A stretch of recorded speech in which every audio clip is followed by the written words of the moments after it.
On behalf of the conference organizers, Adam Podlaskowski, Joe Ulatowski, Bob Barnard, Marcus Russberg, and myself, Chase Wrenn, I want to thank the UConn Humanities Institute, the Future of Truth Project, and the University of Waikato for all of their help in making this conference possible over the course of last week and this week.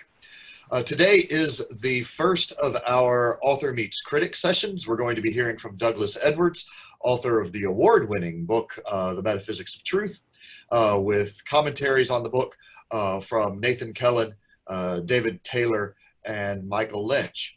The format will be that we're going to have some brief remarks from Doug, followed by comments from Nathan, then a short break, David's comments, followed by a short break, Michael's comments, and then we'll bring Doug back to respond to the comments and open things up for questions from the floor.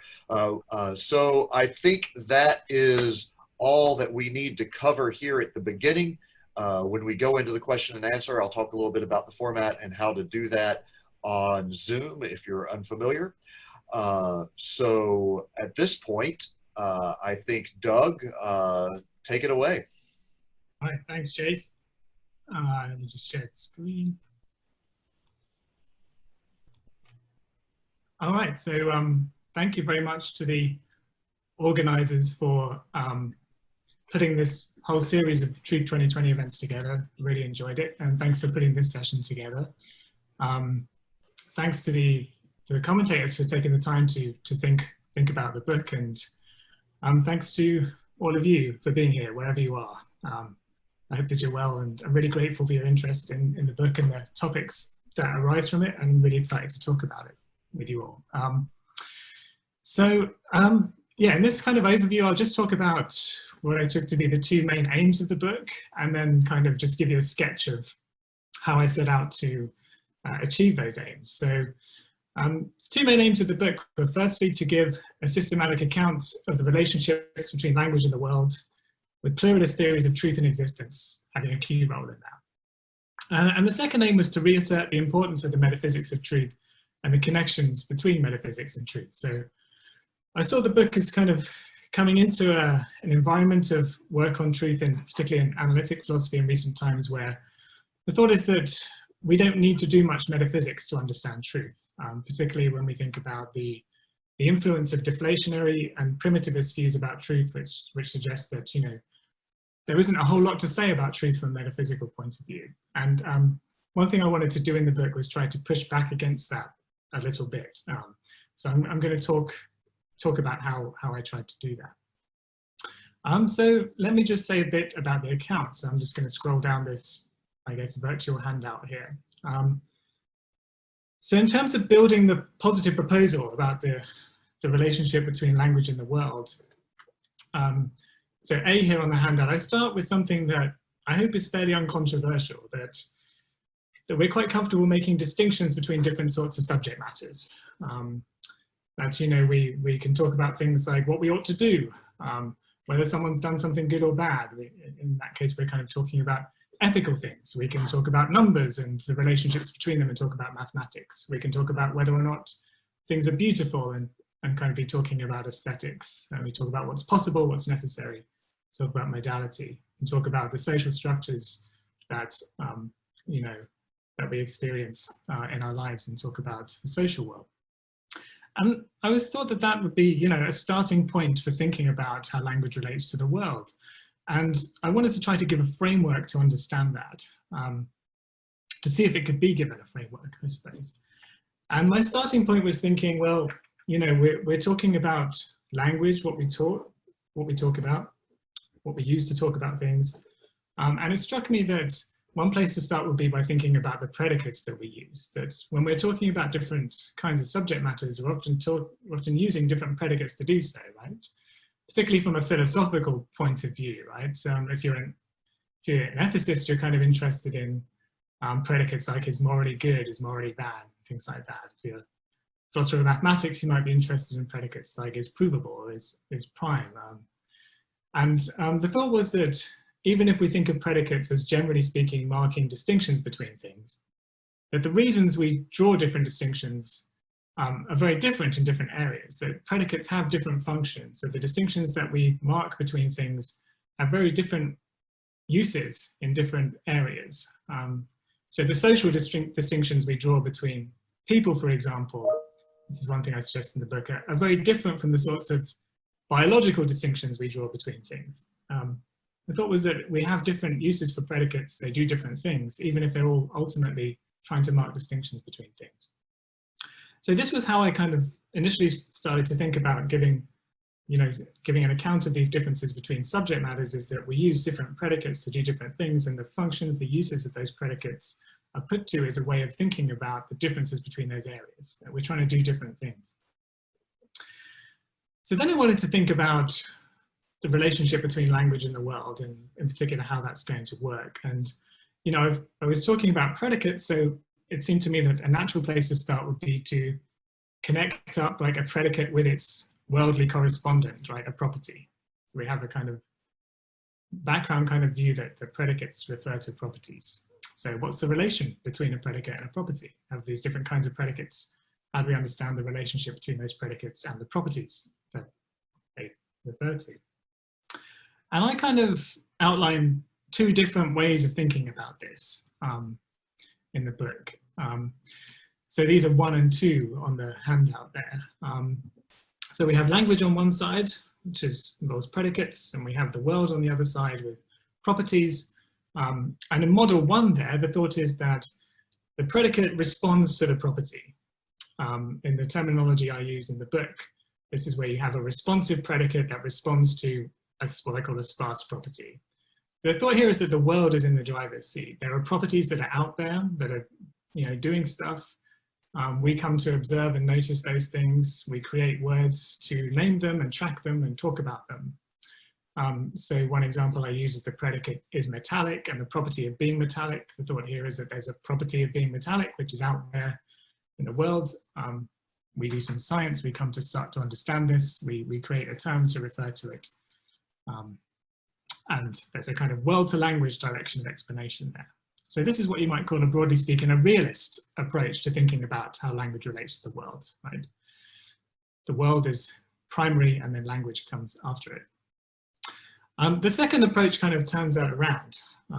So in number 2 there, we have the idea that a predicate generates a property, and the language I use here is that you have a generative predicate that generates an abundant property. And the thought here is that the direction of explanation kind of goes in the opposite way to the realist case. So the thought here is that you start by looking at your language, your linguistic practices, and then you kind of read off your ontological commitments from those. So it's really the language which is in the driving seat, and then the world comes after that. So one example that I talk about in the book is the predicate is the governor of New York, and the property being the governor of New York. So the thought here is that it's not like the world comes preloaded with governors, and we kind of find out about them and think, oh, okay, right, we better come up with a word to talk about these things. Rather, the thought is that, we engage in certain institutional practices which license the use of the term is the governor of New York. And once certain procedures are fulfilled, right, that kind of generates a property of being the governor of New York that somebody can have if they satisfy a certain set of criteria. Right? So the thought here is that we move from language to the world, that the linguistic practices we engage in generate the existence of things. So this is, I guess, what you might call a broadly anti-realist approach. There are times in the book where I think about it in relation to certain forms of pragmatism as well, because the thought is that we're starting with our practices and ending with the ontological commitments. So my next thought, going to D on the handout, was, okay, so we have these different models. We have this idea that there are different kinds of subject matters. And it seemed to me that, well, why not think that different models apply in different areas, right? That when we can talk about a range of different things, and it seems that the way language relates to the world seems to be different in different cases or in different domains, as I put it. Why not start off by thinking, well, let's approach this on a case-by-case or a domain-by-domain basis, right? We have these models and we work out which applies in each case. So we don't take, say, one of them to be like correct across the board. We just think, well, look, when we're talking about ethics, we have to decide which model is the right one. When we're talking about the social world, we have to think about which model is the right one. We're talking about physics, we have to decide. Now, my next claim is that, so having made those kind of broadly speaking kind of metaphysical distinctions between how language relates to the world and how it might be an attractive view to have different models apply in different areas, the next claim is that truth is at the heart of this. So I mentioned earlier that, there's a thought that you can kind of take truth out of the picture when it comes to wanting to explain a lot of metaphysical stuff. And my thought here is that you can't really do that. That if we want to understand these distinctions between ways that language relates to the world, that we have to really involve truth in that explanation. And I kind of talk about that in relation to principles connecting properties and predicates being true of objects and truth. So the outcome of that is that if we want a picture where we have differing relationships between language and the world, we also need to have different understandings of truth. And as F puts it on the handout, representational truth is tied to the responsive, sparse model, and non-representational truth, which I understand in terms of durable warrant or superassertability, is tied to the generative, abundant model. So different accounts of the relationship between language and the world tied up with different accounts of truth. And I also suggest there are implications for existence. So, I also think that it's not just that you get different accounts of how things get to be true, but also how things get to exist. That, in some cases, truth is going to depend upon being. Right? So in the realist model, the responsiveness model, what's true depends upon what there is. There's what there is, which is there, and then the things that we say that are true in virtue of that. Whereas in other cases, like the cases where the generative model applies, being is going to depend upon truth. That the existence of things is going to depend upon the truth of sentences. So to give H there on the handout, to just give pluralism in a nutshell, the general idea is that different kinds of sentences are true in different ways, and different kinds of objects and properties exist in different ways. And that's kind of tied up with this general account of how language relates to the world and the different ways we think about that. So that's the general pluralist picture. There's a bunch of different ways to be a pluralist. My view is one amongst many. Michael, for example, of course, has an influential view about what exactly we should take pluralism to be. I'll just kind of say a bit about the view that I propose, which I kind of offer a model for both in the case of truth and in the case of existence as well. But the thought here is, so this is what I call determination pluralism, which starts with an analogy between truth and winning. So the thought is that whenever you're playing a competitive game, you're always trying to do the same thing, namely win. But the way that you get to win changes depending on what game you're playing. So if you're playing chess, what you need to do to win changes. It's different from, if you're playing tennis, right? But you're ultimately looking to do the same thing. And the thought is that a similar thing applies with truth, that truth is kind of the overall aim of assertions or beliefs. But how you get to be true depends upon what you're talking about. So, if we're talking about a sentence in an institutional domain, for example, then maybe that's going to be true in virtue of being superassertable. Whereas if you're talking physics, then what you say is going to be true because it represents reality. So that's the general model that I kind of propose. There's a general thing that truth is and different ways to get it. And I try to kind of encapsulate that by using these conditionals. So in the game case, for example, so this is the first one there under winning CX. When playing game X, if one possesses property F, then one has won or has the property of winning. So I suggest that, when you're playing competitive games, there's usually, a conditional you can lay out like this that tells you what you have to do to win. So when you're playing chess, if you have the property of having checkmated your opponent's king, then you've won. And I suggest that you can do something similar with truth, that, obviously we talked about games in the winning case, but it's going to be domains or subject matters in the truth case. So C dx there. In domain X, if P has the property F, then P is true, has the property of being true. So to take an example in the social domain, if P is superassertable, then P is true, for example, would be the case there. So I think we'll talk more about the details of that later, but that's the kind of general shape of the view. Lastly, I wanted to talk a bit about the challenges, right? So I mentioned at the beginning that one of the aims of the book was to reassert, you know, the importance of thinking about the nature of truth from a metaphysical point of view. And obviously the view that I develop in the book, you could see as an implicit response to that, because I'm trying to show that you can say lots of interesting metaphysical things that kind of inherently involve truth. But I also wanted to take these challenges on head on in the book. And actually the book ends up being almost like a pluralism sandwich, because I start by talking about the challenge from deflationism, then I give my pluralist account, and then I kind of end by talking about the challenge from primitivism. So I really wanted to engage with these views kind of in their own terms as well, because I think they're very important and influential views to think about. So I'll just say a bit about the challenges and how I tried to respond to them. So challenge A, from deflationism, we don't need metaphysics for truth, and challenge B from primitivism and truth-maker theory, we don't need truth for metaphysics. So I saw A, the deflationary challenge, as being the thought that, well, look, you take a fairly intuitive principle about truth, or you take namely the instances of the equivalence schema, it's true that P, if and only if P, you can take those and you can explain pretty much everything you need to explain about truth just by reference to the instances of that schema. As a result, you don't need to do much metaphysical wrangling when it comes to truth. There's not really a job for, you know, a substantial metaphysical theory of truth to do. And, you know, so there's two different things I guess I wanted to think about in relation to that. One is to do with the view itself, and the other was to do with the influence it's had on debates about truth.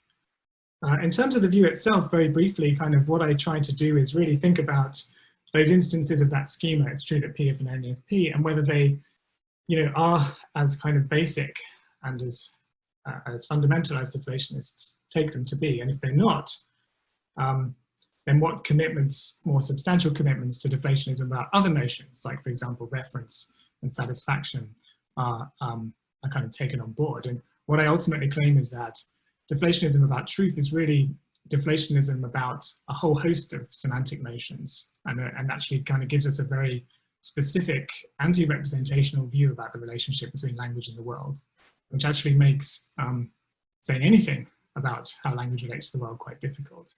And in particular makes deflationism itself kind of hard to formulate, because sometimes deflationists want to use metaphysical distinctions to characterize the view, such as the distinction between substantial and insubstantial properties. And I kind of suggest that that's kind of tricky to do.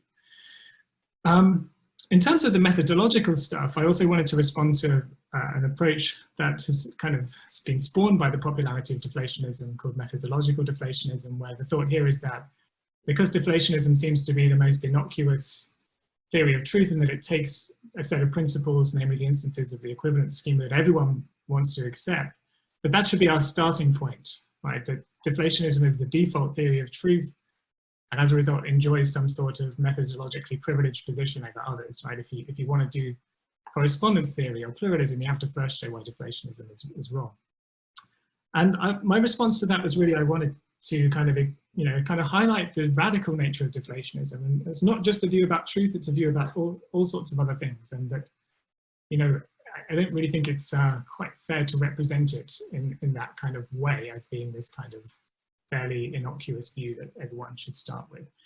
So I really wanted to leave all theories of truth really on a level playing field, that, you know, we take each theory on its pros and cons, but nobody has a special starting point. In terms of challenge B, we don't need truth for metaphysics. So switching from thinking about work on truth to work in metaphysics. So it seemed to me that if you look at when people talk about truth in metaphysical debates, they're very rarely talking about issues about the nature of truth. It's largely discussions of truth makers and truth making, and a wealth of literature about the truth making relation, what truth makers should be, with the prevailing thought being that with truth itself, that's just some sort of primitive notion. What we're really interested in is the truth-making relation. And my thought was, the way I kind of tried to respond to that was to say, well, look, you can't really make sense of what truth-making is or what truth-makers are without some sort of account of what truth itself is. So I tried to show that, you know, you can't really get, if you want to do metaphysics in relation to truth-making and things like that, then you also have to do some metaphysics in relation to truth itself. Otherwise, you're not really doing the explanatory work you want to do. So I think I'll finish up there for now, and yeah, I think that's kind of enough, as much as I wanted to say at this point. Thank you very much, Doug. We are looking forward to hearing more from you at the end of the session. We'll move on to the first critic now, which is Nathan Kellen. So I'm going to give some brief comments in roughly 3 different areas, really for Doug to just have some more stuff to, soapbox about. In general, I'm really approving of the project, and the book is quite remarkable. So I don't know if this is so much a critic as a commentator, but oh well, here goes.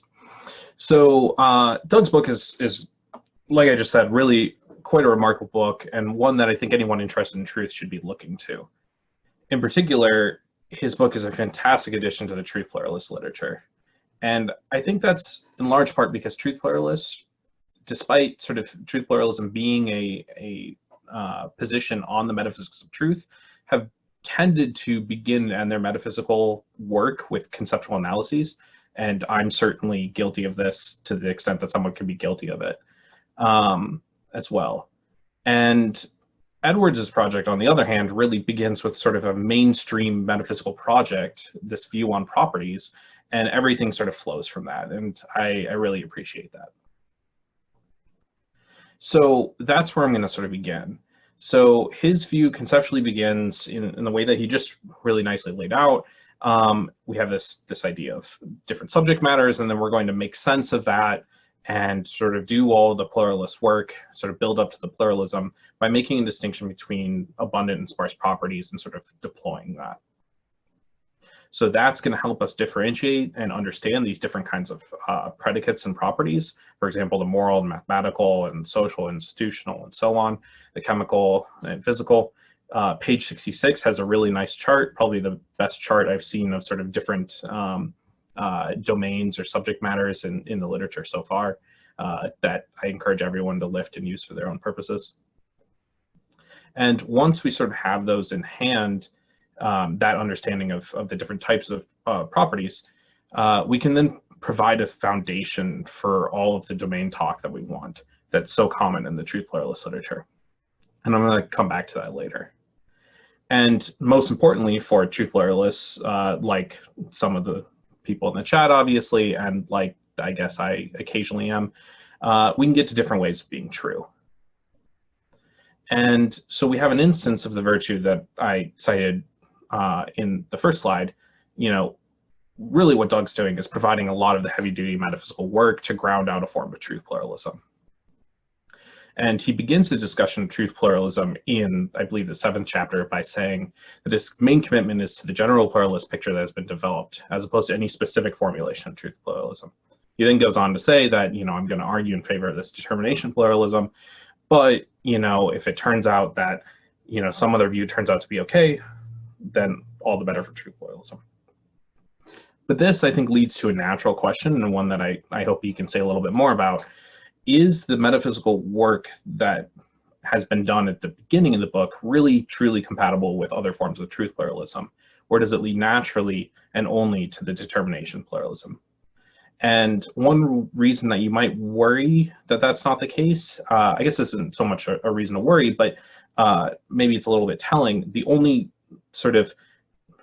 place that the sparse abundant property distinction really does any work in that chapter is in laying out determination pluralism. It doesn't show up in any of the other characterizations of the many types of truth pluralism that he considers.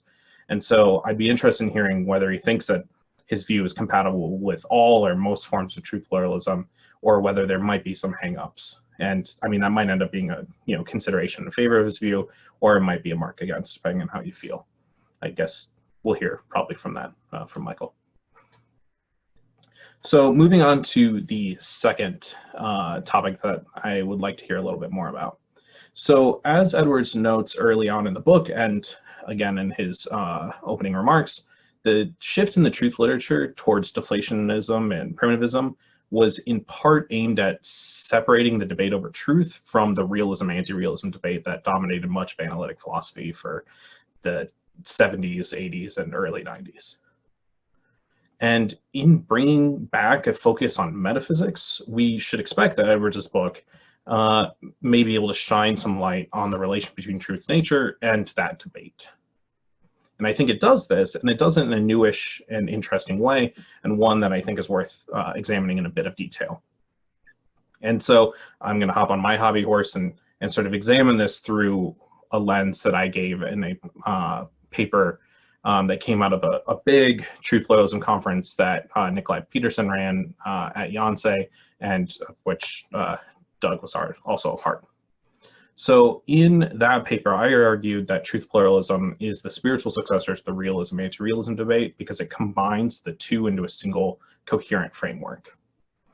And despite that, despite combining those two things into a single framework, I argue that actually truth pluralisms can be more or less realist or anti-realist by methodologically favoring one aspect over the other.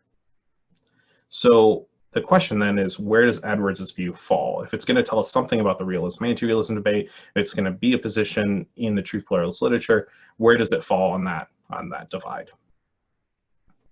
So to give you an idea of what I sort of mean by that, let's look at a methodologically anti-realist view, the first sort of truly laid out truth pluralist view in Crispin Wright's Truth and Objectivity.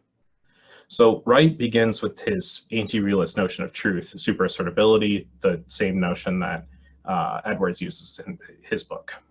And on Wright's view, superassertability is privilege in a sense.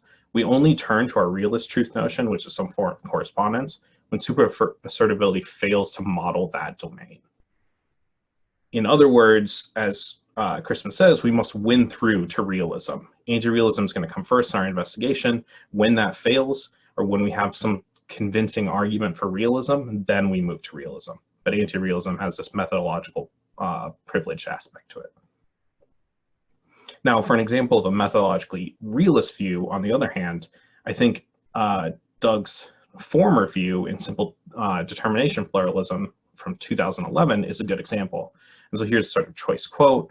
Although the notion of truth as correspondence to the facts might fit our domain of discourse about the material world, a different notion of truth, perhaps one with less metaphysical baggage, constructed out of coherence or justification or warrant, may fit the domains in which the correspondence notion looks problematic. So we're sort of starting with the correspondence notion. Where that fails or falters, then we move to the coherency epistemic-y thing. So much for the old Edwards. What about the new Edwards? What about the one that we're here to listen to? Well, his current view is a form of what I call methodological pluralism about truth. And that's a view which favors neither its realist or anti-realist notions. So it's neither methodologically realist or anti-realist. And so one of the things that he says that I find really telling is when he's discussing a competitor view, Gila Scher's correspondence pluralism, he says, one of the virtues of my approach, as compared to hers, is that it's neutral on these issues, sort of assuming that a domain will turn out realist or something like that. And taking a stance on truth does not rule out in advance a way of thinking about a domain. So on Edwards's view, those domains characterized by abundant properties will have superassertability as their truth property, while the ones characterized by sparse properties can have correspondence. And there's no privileging going on. There's no way of sort of knowing, there's no sort of base hypothesis that a domain will be, it'll be characterized by an abundant or a sparse property before you actually get the investigation going. There's no methodological privileging. And not only does Edwards' view not favor either of these realist or anti-realist notions, it actually goes further. There can be no privileged notion of truth at all. And this is due to this interesting discussion at the end of his sort of laying out the determination pluralism, where he says that the abundant sparse property distinction, and so the realist anti-realist way of understanding truth that he begins with, that gives out when you're considering truth itself. Put otherwise, truth in its sort of most generic form can be neither understood abundantly nor sparsely, nor realistically or anti-realistically. So I'm happy to see that Doug's sort of worked out this fully worked out form of methodological pluralism about truth, a view which I sort of just sketched in previous work. But I think that there's more that he can say, or more that I would hope that he will say about what kind of property truth is in this sort of very generic sort of truth itself form, especially given that his view its conceptual foundation is really this sort of understanding of properties. So if truth is neither abundant nor sparse, what is it? And how should we understand truth? Or, in the end, are we just going to bite the bullet and say there's nothing really further we can say? Okay. So finally, I want to turn to this idea of domains, because I think another one of the great triumphs of Doug's book is that we get this full development of what the truth pluralist, or really anyone generally, can mean when they talk about domains. And one interesting aspect of his view is that domain membership is limited to atomics. And this comes about from considerations having to do with the problem of mixed compounds. So I want to take a look at that choice and apply it to two cases, negations and compounds generally, and sort of give Doug a little bit more time to say why he's chosen to go this pretty restrictive route rather than assigning domain membership to every proposition. Okay, so let's start with negations. So Edwards' view is that compound statements have no domain, and thus statements like 2 is not odd are domainless. This strikes me as fairly unintuitive, and so here I'm just going to intuition monger, but I think it's a fairly standard intuition. Negations seem to have the best claim, I think, to inheriting the domain of their negatum. So if 2 is odd, then 2 is not odd. So if 2 is odd is a mathematical statement, then 2 is not odd should be a mathematical statement as well. I don't have any sort of basis for that besides intuition mongering, but I'm going to guess that it's a fairly common intuition. One that at the very least we should get an explanation to sort of explain it away. I think that you can sort of press this worry a little bit further if you consider cases where equivalence between the negated statements, like 2 is not odd, and another atomic that does have a domain are easy to obtain. So for example, 2 is not odd and 2 is even are equivalent pretty trivially so in any system which has arithmetical predicates and axioms. And so I think that sort of puts some more pressure on explaining why the negated statements don't have domains if they're so clearly equivalent to the unnegated statements. Okay. And finally, I want to talk about compounds pretty generally. So the current view, as I said, holds that only atomics have domains. But Edwards' previous view in 2009 actually sort of presented an option for compounds pretty generally. They fall into the logical domain. So take conjunctions, a conjunction, whether it's mixed or not, falls into the logical domain. I would be curious to hear why Edwards rejects that view here in favor of the atomic exclusive view, because unless I missed it in the text, there's really not an answer to that. He says, look, that view was mostly put forth to defend a form of strong pluralism, but that doesn't mean that it won't work here as well, and I don't see any sort of thing barring him from adopting that view here. And it seems to me that the elegance of a solution which sort of guarantees our initial assumption, namely that every statement falls into a domain, seems preferable to making such a stark difference between atomics and compounds. Okay, so wrapping up, I hope to have said a little bit about why I admire his book so much and give him a few moments at the end to expand on this view over and above the short introduction.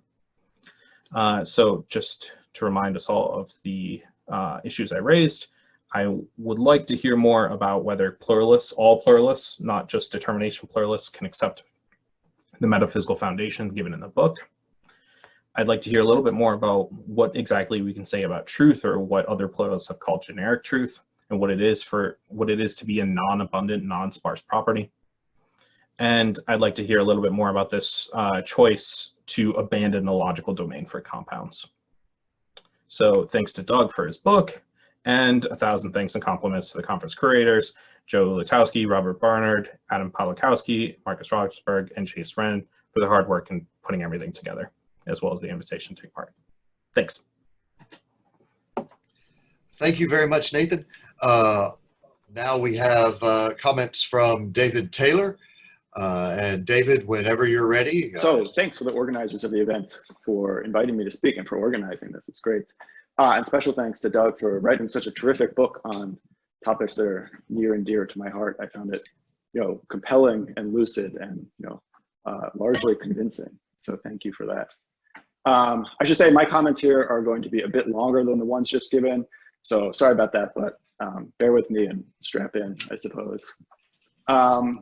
Okay, so what I want to do here is just begin with some general comments about Doug's book, pointing out some of the features, although not all of them, that I loved about the book, and then moving on to the details of one specific theme that runs throughout the book, and that is Doug's critiques of deflationism. So I'll be spending most of the time talking about one of the negative aspects of Doug's arguments against deflationism, that is, as opposed to his focusing on his positive view. But that's largely because I tend to think a lot about deflationism, and I think Doug and I both agree that it is a view worth taking seriously, and that it really poses a serious threat to any sort of metaphysical view about the nature of truth, be it a pluralist view or a monist view. Okay, but let me begin with some general remarks. So here is a non-exhaustive list of some of my favorite things about the book. So let me just point out three. First is that the defense of truth pluralism, his version of truth pluralism that Doug gives, is both ambitious and strong in a way that I really appreciated. So at the end of the day, the claim is not just that truth pluralism is a more plausible view or has more explanatory power than its monist competitors, but that in many cases, within Doug's framework, overall framework, some of those competitors are showed to be just untenable. So if you take Doug's framework on board, the general framework between sparse and abundant properties that he went over before, Doug argues that a monist conception of truth, which says that truth is something like superassertability, that looks like that's not going to be a tenable view. And similarly, Doug argues that deflationism about truth, considered as a monist conception of truth, is also not going to be untenable. And again, that's the sort of thing that I'm going to focus on later on. So I appreciated this sort of strong defense of truth pluralism here.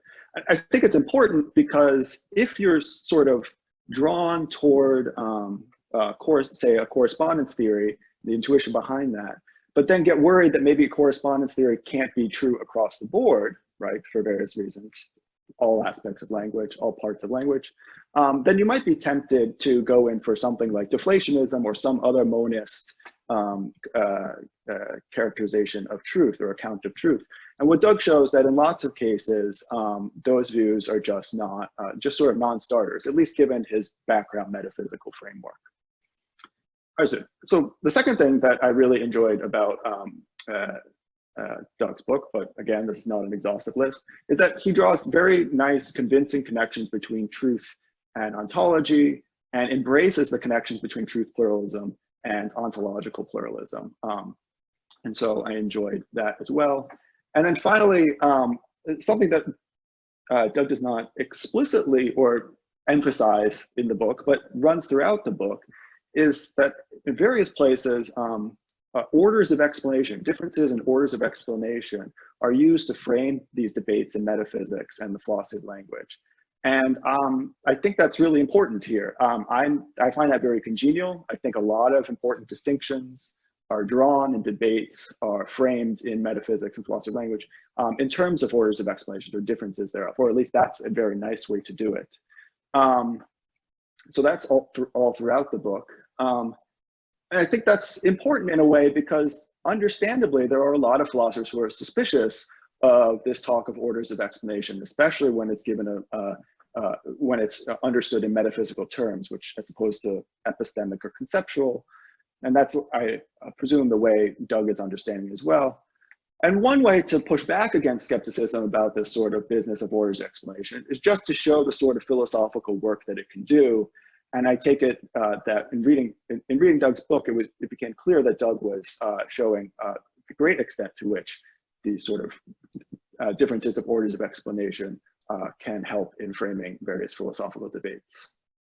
Okay, so those are my sort of just general remarks. For the rest of the time, I want to talk about Doug's critiques of deflationism and get into some of the details here. So the way I see it, Doug has two main critiques of deflationism at a couple points during the book, one in chapter 3 and another in chapter 5. And they're strong critiques, and I think taking seriously here. And as a way of engaging with those critiques and understanding some of the details of Doug's arguments here, I'm going to sort of defend the deflationists to some extent against those critiques. But my primary aim here is not to give a thoroughgoing defense of deflationism, but rather just this is a sort of entryway of trying to engage with Doug's arguments, which I found to be very interesting and largely convincing. Okay, I should say this is sort of a funny thing I find myself in a funny position here because I myself am not a deflationist, and I also share a lot of the skepticism that Doug has towards the view. But nonetheless, I'm going to play devil's advocate here, or deflationist advocate, and defend deflationists a little bit. Okay. Before getting to Doug's critiques, though, let me just point out 3 claims that Doug makes about deflationism with which I completely agree, and which I think is really important, and I'm glad he made them. These might be claims that certain deflationists would also agree with, but it's worth emphasizing nonetheless. And I also think the sort of casual deflationist on the street, as it were, someone who doesn't have a well worked out version of deflation, but is just happy to be a deflationist, might not always fully appreciate these ideas. So I'm glad Doug brought them to the fore. So the first is that deflation about truth, and this is something that Doug mentioned in his précis, deflation about truth is inseparable from deflations about other representational and semantic concepts. Right, particular singular reference, predicate satisfaction. Thought is if truth is deflated, those other ones have to be deflated as well. There are various ways of seeing this, but the general idea behind them is that they're all interdefinable. Okay, so if your deflation is about one, deflation is about the rest. That argument requires some details. I've argued for that in various places, and Doug does a nice job at spelling out the details of that in the book. But he and I are in agreement about that, and that's an important part about deflation is about truth.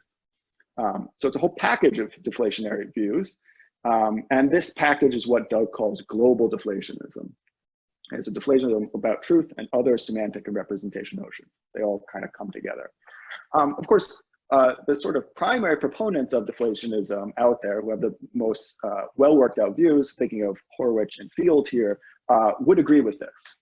But it's still worth emphasizing in any case. The second thing with which I agree with Doug about deflationism is, and this is related to the first, is that deflation about truth is a highly consequential position. Okay? As Doug put it earlier, it represents a radical departure. I don't mean that in a pejorative sense, but a radical departure from the sort of perhaps intuitive and pre-theoretical way of understanding language as being essentially representational. Okay. One way to see this is that deflation is highly consequential. It's just the idea that deflation about truth expands to deflation about these other representational notions. But Doug also argues that deflation about truth has implications for how one thinks about the nature of properties.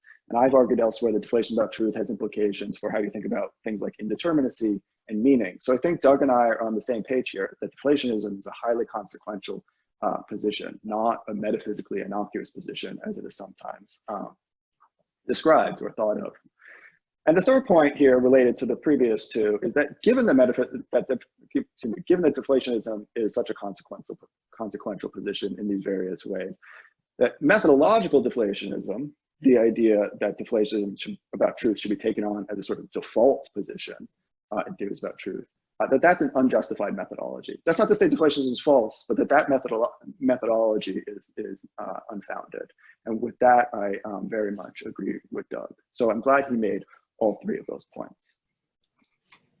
Okay, so the next thing I want to do is go and consider some of, or two of Doug's critiques of deflationism. And here I'm going to get into the details a little bit more. Both of Doug's critiques of deflationism, and actually his broader metaphysical picture that, as he described before, rest on a distinction between two types of properties that exist. Okay, so there are lots of properties out there, but they come, as it were, in two different sorts: substantial properties and insubstantial properties. How does this relate to deflationism? Well, Doug argues that the best, perhaps only way for the deflationist to articulate their distinctively deflationary position is to say that there is a property of truth out there, right? That's something contemporary deflationists say, and Doug thinks they should say. There's a property of truth out there, but that property is insubstantial in a way, an important way, that presumably other properties like being magnetic are not, okay? That's a common refrain we hear from deflationists, and Doug says that's kind of the heart of the view. That's where they have to rest on, this claim about insubstantiality. But of course, Doug asked a nice question that other people have asked before as well, but Doug does a nice job answering it too. What does it mean? What does the deflationist mean to say that truth is insubstantial in a way that other properties are not? What's that distinction there? Doug goes through a number of proposals to that question, or answer to that question, and finds each wanting, and suggests his own, which I really liked and appreciated. And that is that we should understand substantial properties as sparse properties, and insubstantial properties as abundant properties, where the sparse abundant distinction we get in various places, but originally from Lewis, thinking about new work for theory of universals. The general idea is that there are lots of properties out there, but some of them are metaphysically privileged in various ways, right? They carve nature at the joints, they're more objective, right? They're not just the shadows of our predicates, they're really out there. Those are the sparse properties. The abundant properties are, in some sense, just reflections of our predicates. They all exist, but have a different metaphysical status. And Doug's idea is that's the way we should understand deflationism's claim that truth is insubstantial. It's abundant in this way, rather than sparse. Okay, here's what I take Doug's gloss on the difference between abundant and sparse properties to be, or at least I think this is his characterization, a characterization he'd be happy with. A property P is abundant just in case the fact that A instantiates the property P is explained by the fact that the object A is in the extension of the predicate. Property instantiation for an abundant property is explained in terms of predicate extension. Right? So in that sense, properties are the shadows of predicates. By contrast, a property P is sparse, just in case what explains the fact that an object, or what partly explains the fact that an object is in the extension of the corresponding predicate, is because that object instantiates the property. So the properties in this sense come first. I should say that the conditions I have up here on the PowerPoint slide, I think are actually Doug's official definitions of what it is to be a generative property and a responsive property, respectively. But I take it that those go hand in hand, that there's a correspondence between generative properties, abundant predicate, generative predicates, abundant properties on the one hand, and sparse and responsive on the other. Other features of sparse properties are that they are causal and explanatory, and that they ground genuine similarities. Okay, so that is just taking Doug's, or what Doug here is taking his distinction between sparse and abundant and applying it to the deflationist and saying, this is how deflationists understand their view. Truth is abundant, it's not sparse, whereas presumably the property of saying being magnetic is sparse. Okay, so with that in mind, we can turn to Doug's first critique of deflationism, which I think shows up in chapter 3. So according to deflationism, truth is insubstantial in a way that other properties are not, at least presumably. That was seen already. Then Doug says, but the way to understand insubstantial is as abundant, okay, as characterized before. And the new part here is that Doug argues that deflationism implies that all properties are abundant, none are sparse, okay? But these three claims are in tension with each other, okay? Deflationism says there are substantial properties, like being magnetic, and insubstantial properties, like being true. That's understand as there are sparse properties and there are abundant properties. But then Doug says, but no, according to deflationism, or it's an implication of deflationism, that all properties are similarly abundant. There are no sparse properties. So the upshot is that deflationism cannot sustain the idea that truth is any less substantial than being magnetic. All properties are insubstantial if truth is. Okay? And while that might be a consistent position, just deflating all properties across the board, saying all properties are abundant, all properties are just the mere reflection of our predicates, it certainly undermines the spirit of deflationism, which is taken to be that there's some important distinction between properties of truth, which are sort of insubstantial, and say properties like being magnetic.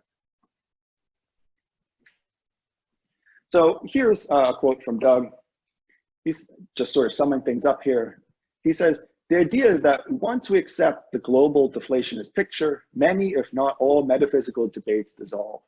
One such debate is the debate about the nature of properties and whether properties are substantive or insubstantive, abundant in our terms, or sparse, right?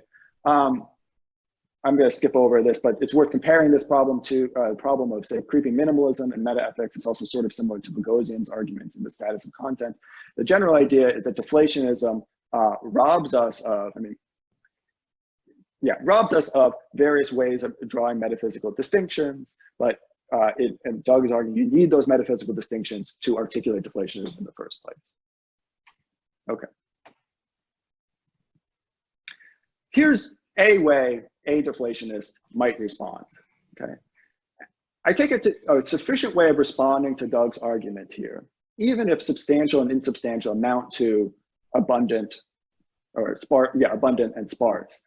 The deflationists can sort of retain their view if they can just articulate some theory of truth, right? Without any mention perhaps of the property being truth as being explicitly insubstantial, but still in such a way that we can clearly see that if that is the view of truth we have, there is some difference between truth and, say, the property being magnetic, right? For instance, that it would be sort of a mistake to ask after any sort of account of what it is to be true, whereas it would not be a mistake, similarly, to ask at an account of what it is to be magnetic or what it is to be water. If we can articulate such a view, then I think we've got some version of deflationism that might be able to get around Doug's critique here. So let me just try on one such view and see if maybe this works. Maybe Doug doesn't think so. Here's how I sort of like to think about deflationism. It comes in two parts. A proper philosophical account of the nature of truth and reference, etc., is just given by an account of the meaning of those words, okay? And the second thing is that the meanings of those words are implicitly defined by their roles in their corresponding or respective disquotational schemas, or their equivalent schemas, right? Or alternatively, perhaps reference and satisfaction are defined first, and then truth is defined in terms of them. So I'm not claiming a primacy for truth here necessarily, but that they're all just matters of definition in some sense. Okay. I think that this type of view, and notice I've said nothing about property of truth being insubstantial anyway. I haven't mentioned that. I haven't used that word.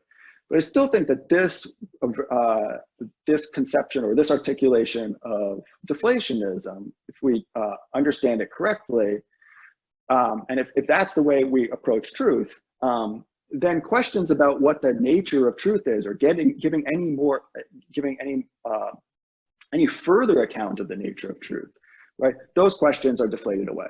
They go away, and I think that in that way it captures the spirit of what deflationism is all about. To see why I think those questions sort of are deflated away here, it's helpful to engage in a sort of heuristic here, which is not, of course, it's probably familiar to many people, and it's not my own, it's not original me. But you can imagine a language just like ours. Imagine we spoke a language just like ours, but that had no semantic or representational vocabulary concepts at all.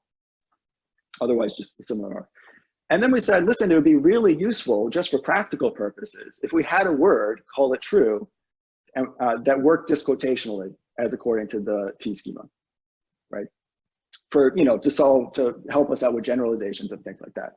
So we say, let's just introduce a new word, call it true, and we'll define it implicitly by laying down stipulating the T schema, right? Or all instances of the T schema.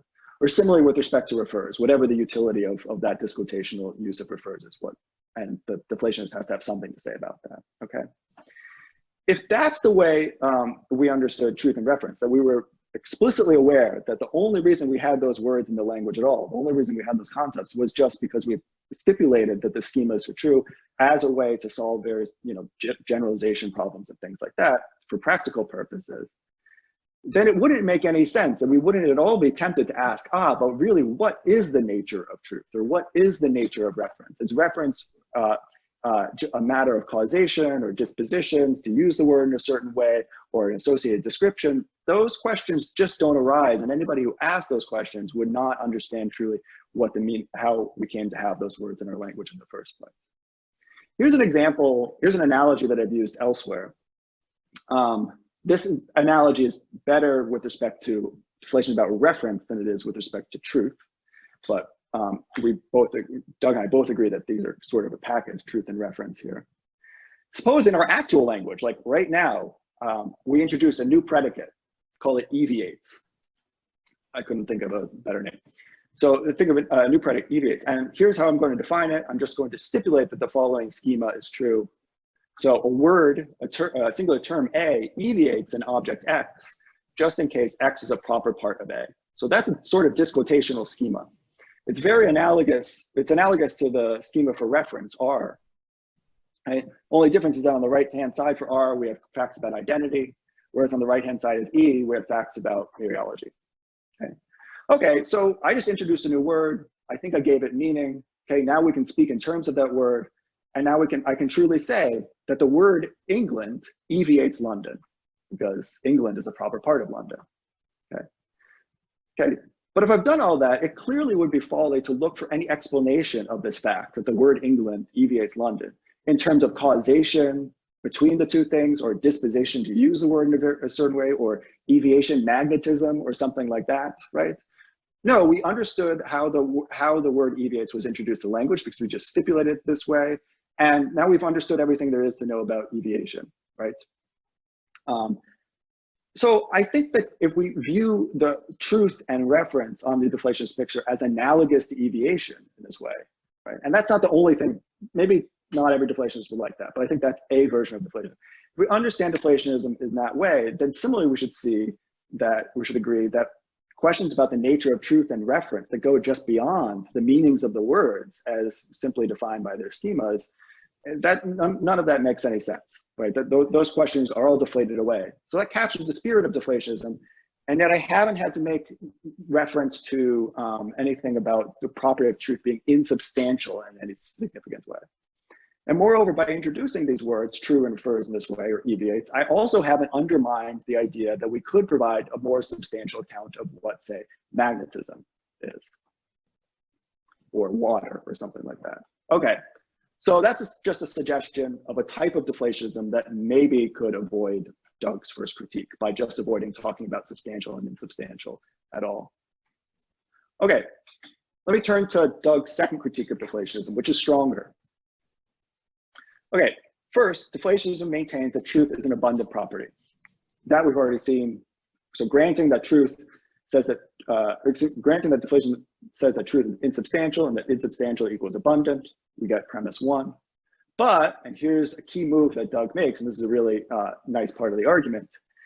If truth is abundant, then truth is sparse, or at least it's not abundant, okay? Okay, but something can't be both truth and sparse, both abundant and sparse, or both abundant and not abundant, right? So truth can't be abundant. So insofar as deflationism maintains that truth is abundant, deflation is internally inconsistent. Doug doesn't put it in such strong terms. He hedges a bit more, and that's probably appropriate, but I'm going to put it in such strong terms because that's sort of the way I read the argument. Right. I think this is really nice because, again, it's not just showing that deflation has far off consequences or that it is implausible in various ways, etc. But it looks like deflation sort of collapses in on itself. Truth needs to be abundant, but if it's abundant, it's not abundant. Therefore, deflationism is inconsistent in this way. Okay, so clearly here the action is in the second premise. Why should we think that if truth is abundant, then it's bound to be sparse, or at least not abundant?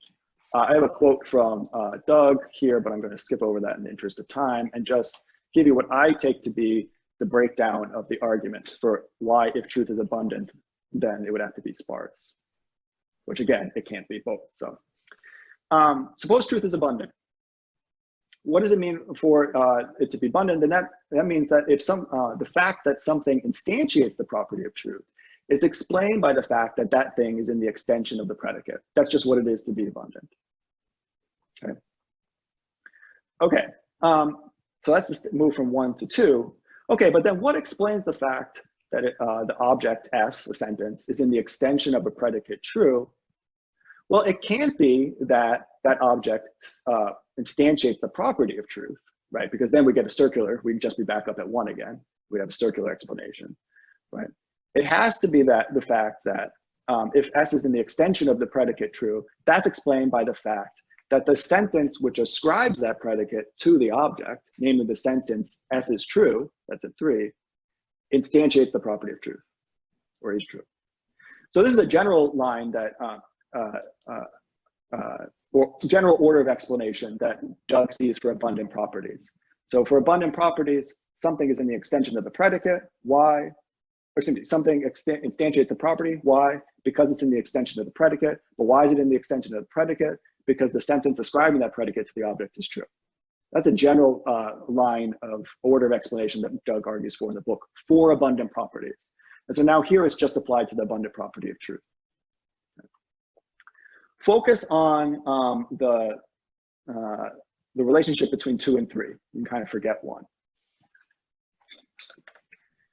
So the fact that 3 explains 2 means that a particular instantiation of the property of truth, that's 3, explains some part of why it is that the predicate true has the extension it has. So we have instantiation of the property of truth explaining, at least partly, the extension of the predicate. But that runs exactly counter to what it is to be an abundant property, which has the contrary order of explanation. And in fact is characteristic of being a sparse property. Sparse properties explain the predicate's extension, not the other way around. And that's exactly the order of explanation we get from 3 to 2. Okay. So it looks like from 1 to 2, that is an expression or represents the property of truth being an abundant property. But 2 to 3 looks like it makes truth a sparse property, or at least not abundant. Okay, so we have, it looks like if truth is abundant, it's not abundant, and that's a problem. Okay, I have 2 reactions to this, and then I'll be finishing up. 2 reactions to the argument. The one is a little bit nitpicky, but I'd be interested to see what Doug thinks about this, if he has any thoughts. Focus again on the relationship between 3 and 2. So here we have that the instantiation of the property of truth, right, explains, or at least partly explains, the extension of the predicate true, and that looks characteristic of sparse properties. Okay? But notice here that the thing that instantiates the property of truth is the sentence S is true. And that's not the same thing, it's not the same object that is being explained why it's in the extension of true. That's S. Okay, so we have a different object in 2 and in 3, different sentence at stake. And that differs from what it would take for a property to be sparse, at least according to the characterization I had before. What it is for, what's characteristic of a sparse property is that what explains why a particular object is in the extension of the predicate, what explains why S is in the extension of true, is the fact that that very object instantiates the property. Okay, so notice the difference between 3 and 4.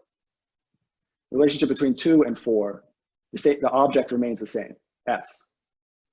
It's having the property explains why it's in the extension. But from 2 to 3, the object shifts. Okay. So again, this might be a little nitpicky. Here are some things that Doug might have had in mind that I think are probably sufficient here. One thing is you might think that it's just to show that a property is not abundant, it's sufficient to show that the instantiation of that property explains anything about the extension of the predicate. It doesn't have to be the matching up of the object here. And that we get from 3 to 2. Maybe that's sufficient to show that the property is not abundant. Another thing that Doug might have had in mind is that it looks like if we have this explanation, 3 explaining 2, it's a little bit easier to see if we go back here. 3 explains 2, 2 explains 1. This looks like it ends up with a regress, right? So S, what explains the fact that S instantiates the property of truth? Well, because it's in the extension of true. What explains that? Well, some other sentence instantiates the property of truth. What explains that? and so on, and so on, and so on. And the sentence S is true, that sentence is just going to get bigger and bigger and bigger, and you might get a sort of regress here. So maybe that's a problem as well. And maybe that's what Doug had in mind. Okay, anyway, I think that's just a little bit nitpicky, but I was wondering what Doug might have to say about that, if anything. Here's my primary reaction to the argument. I think that, and this actually gets at sort of a little bit more some of the fundamental issues that Doug is, or some of the fundamental aspects of Doug's overall metaphysical picture resting on this distinction between sparse and abundant properties. I think that deflationists could opt for an alternative definition of what it is to be an abundant property, right? And thereby avoid a lot of these issues, and in particular avoid the argument, the critique that I just went over. Suppose that the deflationist says, here's what it is to be a property or an abundant property, but A instantiates property P. What it is to be for P to be a property or to be an abundant property, it's the fact that A instantiates P because A is P. Okay, so that's contrasted with Doug's abundant properties. A instantiates P because A is in the extension of the predicate P. Okay, so that's a conception of what a property is that seems very abundant to me and very deflated, right? There's going to be a property for every predicate, right? But it doesn't understand, it doesn't commit us to a view of understanding property instantiation as being explained in terms of anything having to do with predicates. And it thereby removes predicate satisfaction or being in the extension of the predicate out of the explanatory picture, which I think would be welcome for the deflationists. Now, of course, this conception of properties rests on a distinction between A instantiating a property P on the one hand and A being P on the other, right? And you might think that that's a rather fine distinction here, but I think it's maybe one that the deflationists would want to help themselves to, because the deflationist is going to kind of, in general, wants to stick to the material mode. Like that's what's primary here. A is P, right? Then we can talk about properties by saying, okay, well, if A is P, then A instantiates the property P. And we can also talk about predicate satisfaction. A satisfies the predicate, just is equivalent to A is P, right? So I think this is sort of a deflationary spirit, or in keeping with that spirit. So again, compare with what the deflationist says about satisfaction below. Okay, so let's take on that alternative definition of abundant properties. Here, A instantiates a property P just in case A is P. On Doug's conception of abundant properties, if truth is abundant, we run into this problem that I outlined before. The sentence A is P instantiates the property of truth. That's explained by the fact that that sentence is in the extension of true, but then that is explained by the fact that this larger sentence instantiates truth. And then we have the issue that Doug points to. With the alternative definition of abundant properties that I suggest, the sentence A is P instantiates the property of truth. Why? Because the sentence is true. And according to the deflationists, what it is for that to be true, right? Because their deflation is about truth, is just for it to be that A is P. And then if you want an explanation of why it is that A is P, well, that presumably is going to have to do with what A is and what P is. But now we're not talking about properties anymore. We're not talking about semantics. We're talking about A and whether it's P.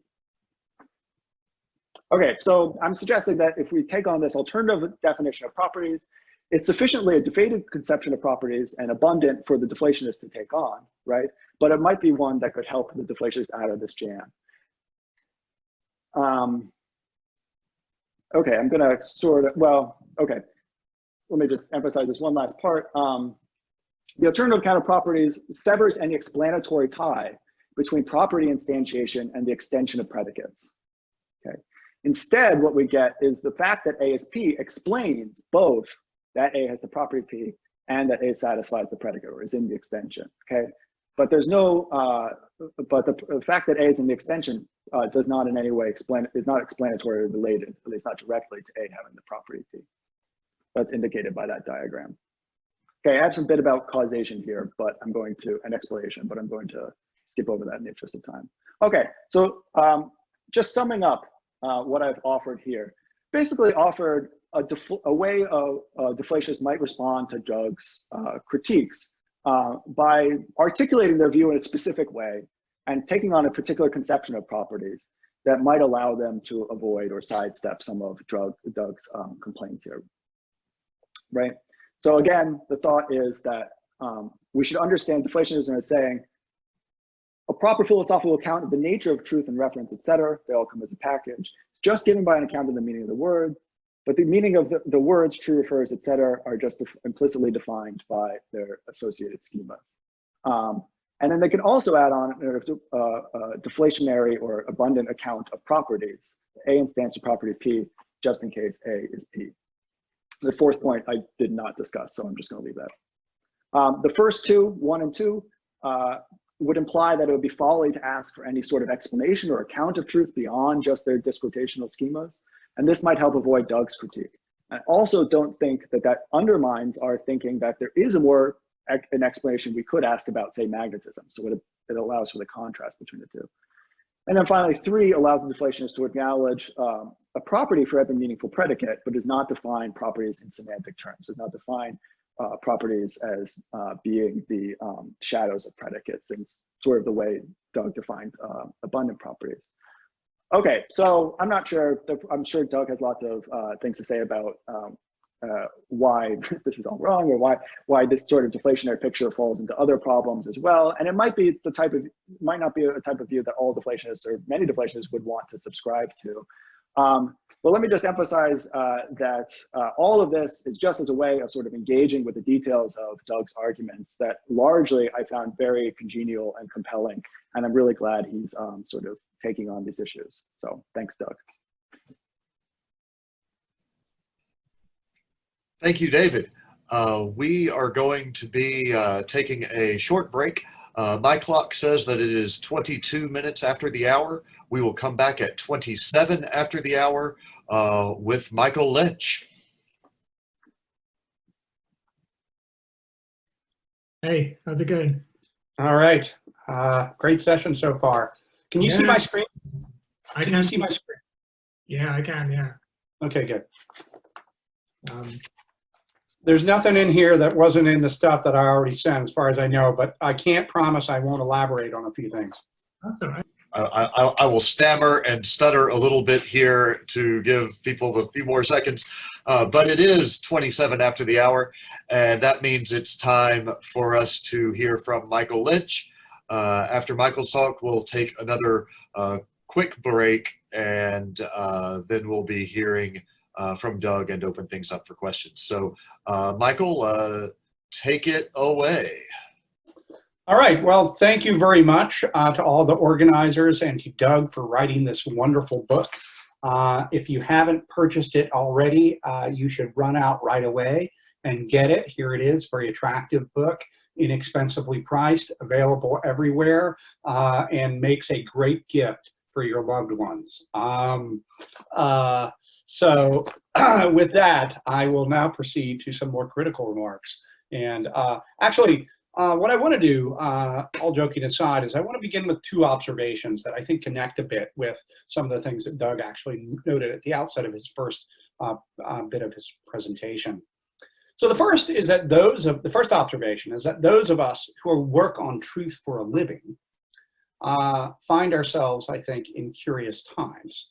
On the one hand, given the world situation, the rise of fascism, the pandemic, and all the fake news, propaganda, and outright lies that those have engendered, interest in our subject, interest in truth, is arguably at an all-time high at a cultural level. There is a desperate drive, I think, by many people to understand what truth is, whether it's ever in our grasp, and why it matters, and the role it might play or might not play in our scientific and democratic institutions. And philosophers, I think, have been responding to this challenge in part by holding conferences like this one, and writing books like Doug's, or defending dissertations, penning op-eds, and the like. Yet all this is happening against the backdrop of about 40 years of scholarships, the tenor of which is that truth is not a subject about which there is anything philosophically interesting to say.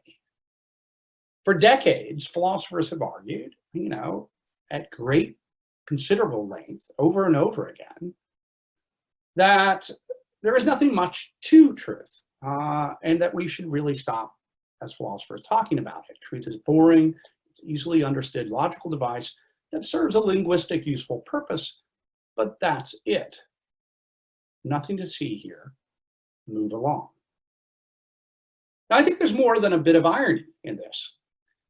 Truth researchers are in sudden demand, and rightly so, only to find that they perhaps have talked themselves out of a job. Now, the second observation, it concerns the relationship between semantics and metaphysics.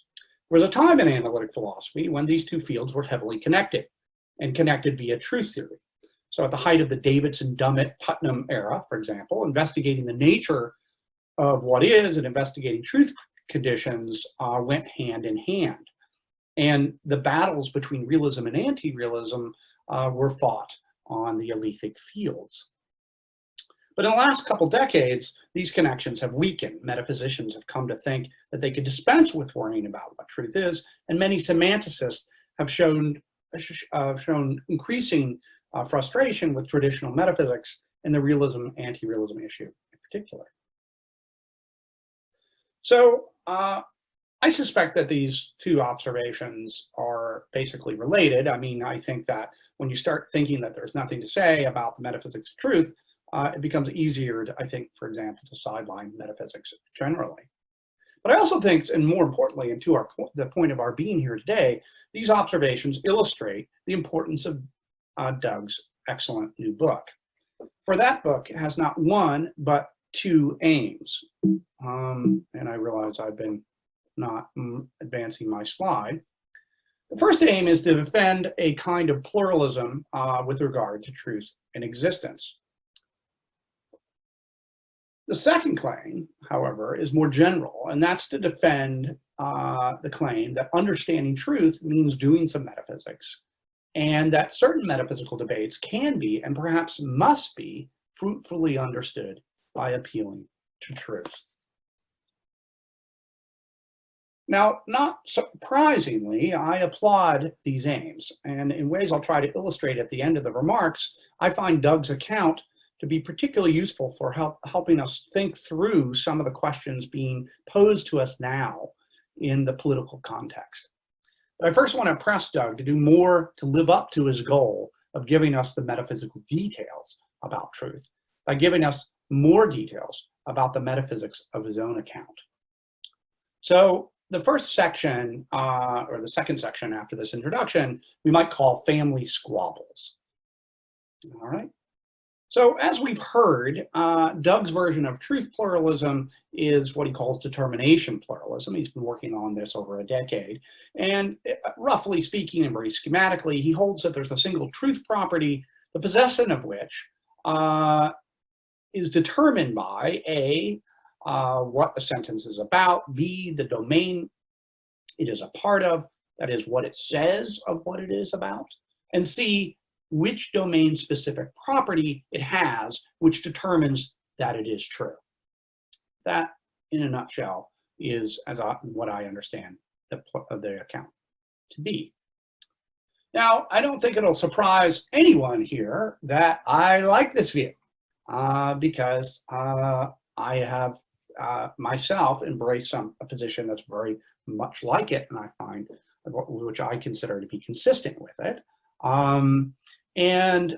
So, for example, in 2009, I said it seems possible to treat truth like pain as a supervenient property. Whether a proposition is true is determined, at least in most cases, by having some other property. And of course, Crispin Wright was in front of us all, and arguably Dummett and James before him. But Doug's view, as he says quite clearly, is of a piece with these other positions. That's not to say there aren't doctrinal differences between all of our positions. There definitely are, but I'm just signaling the general neighborhood of which Doug's account is a part.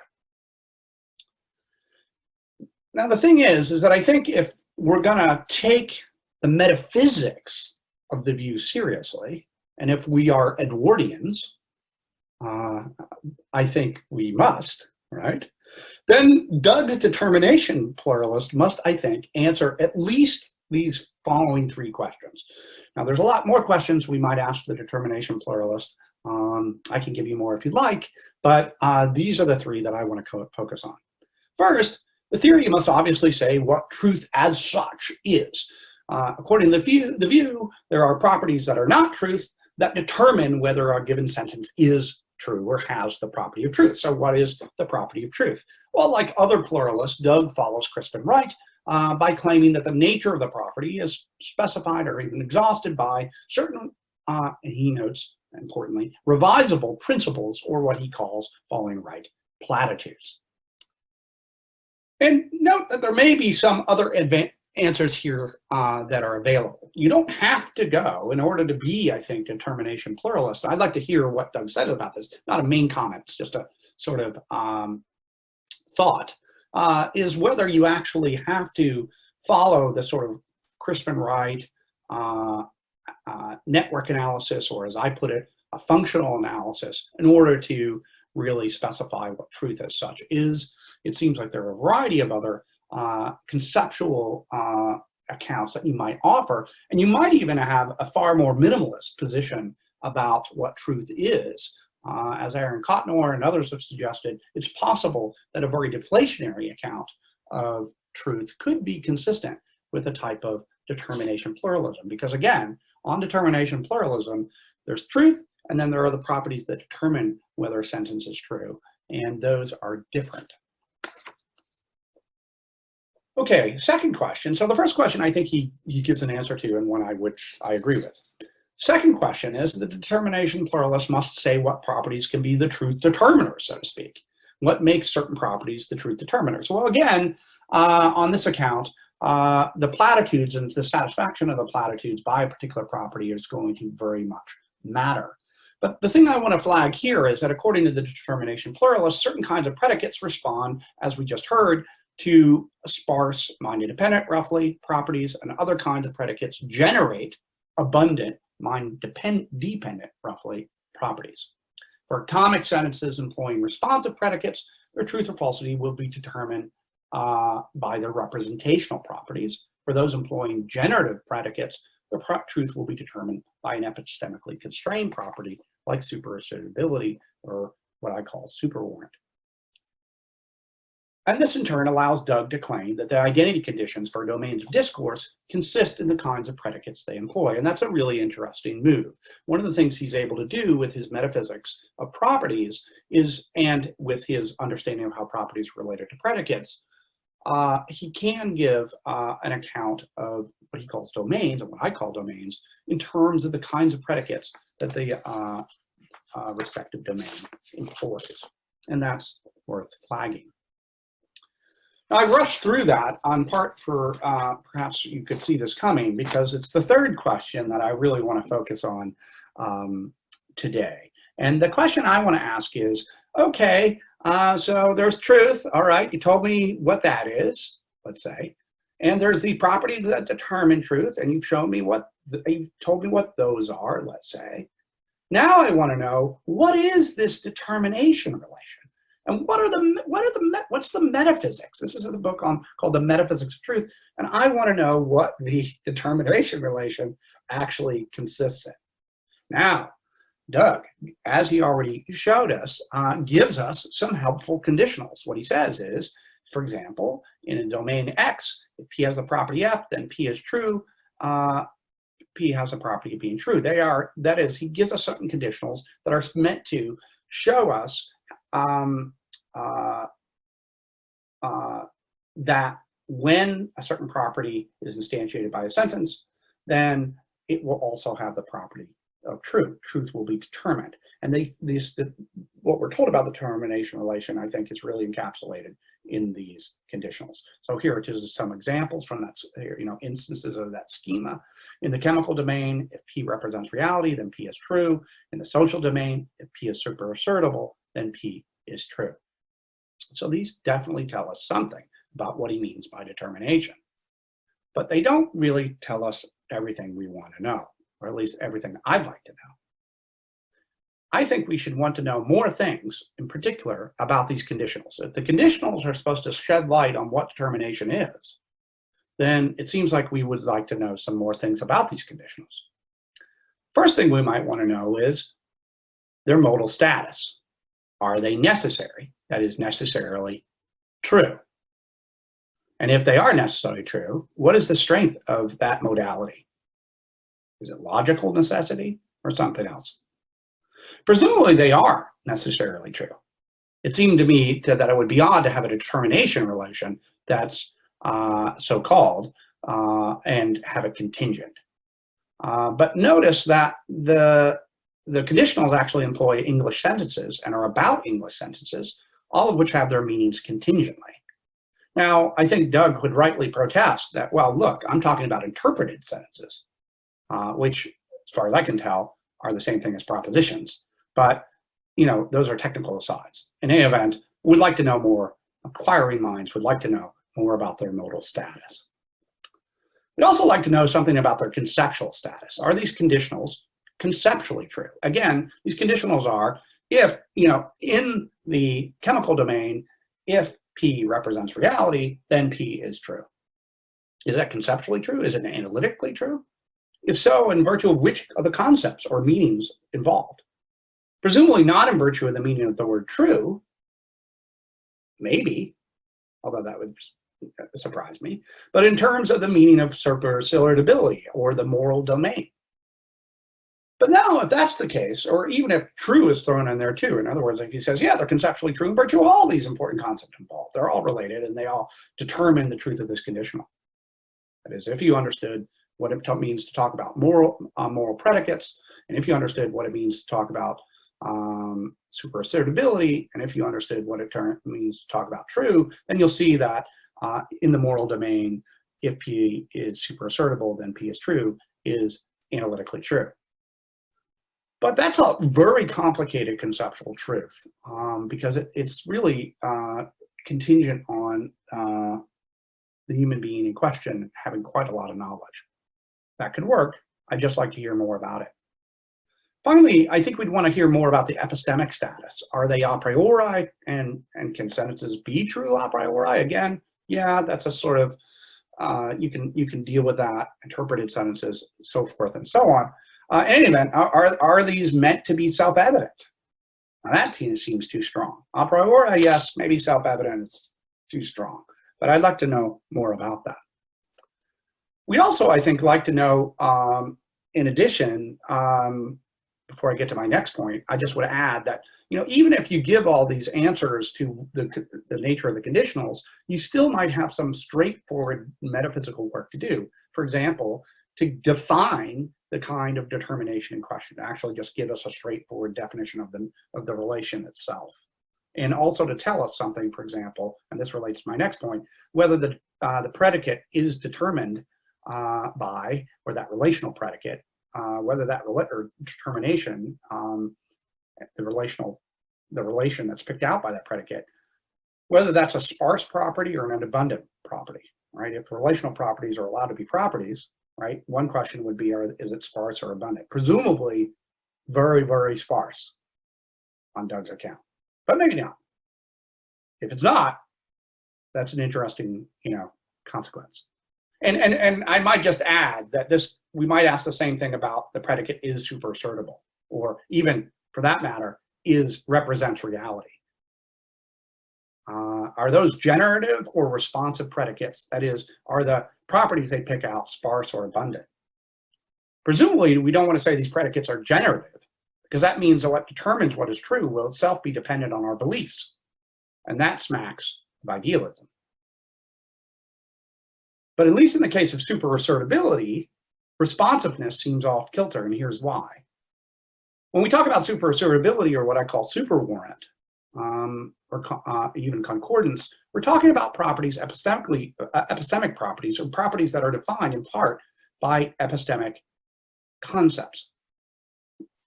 So, for example, superassertability is a kind of, as Doug rightly notes, a kind of durable warrant without defeat.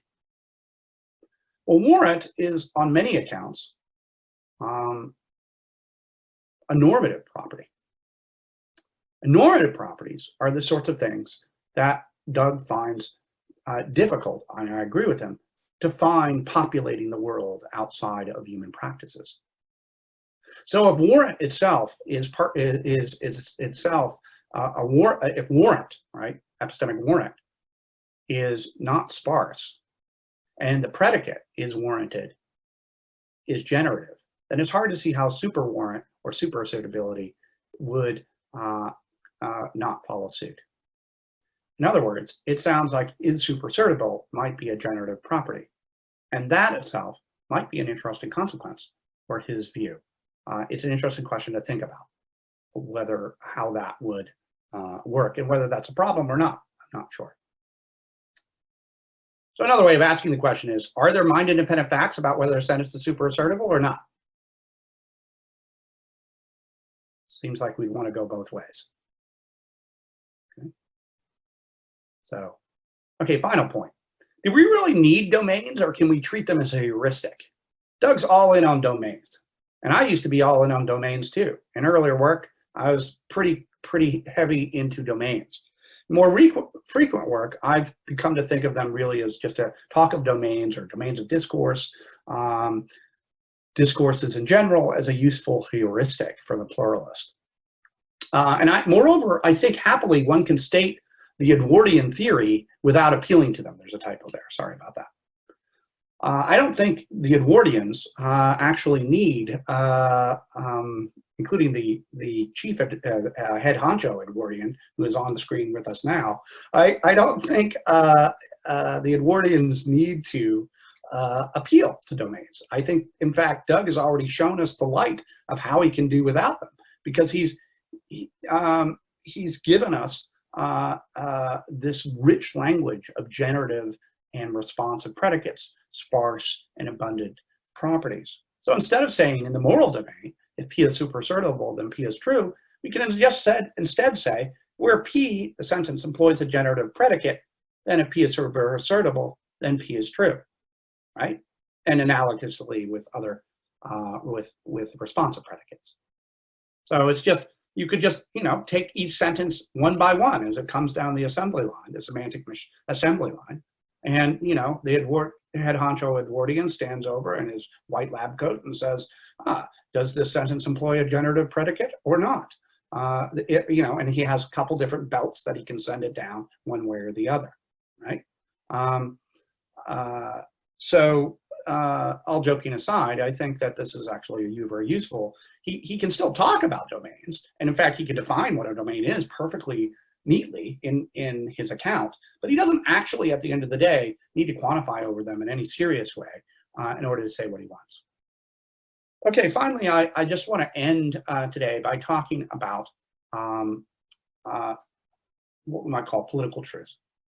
In terms of truth about the social realm, I want to say Doug, as a couple other people have already noted, and a number of reviews have already noted, I think Doug's book really excels in showing how truth theory can help us understand the social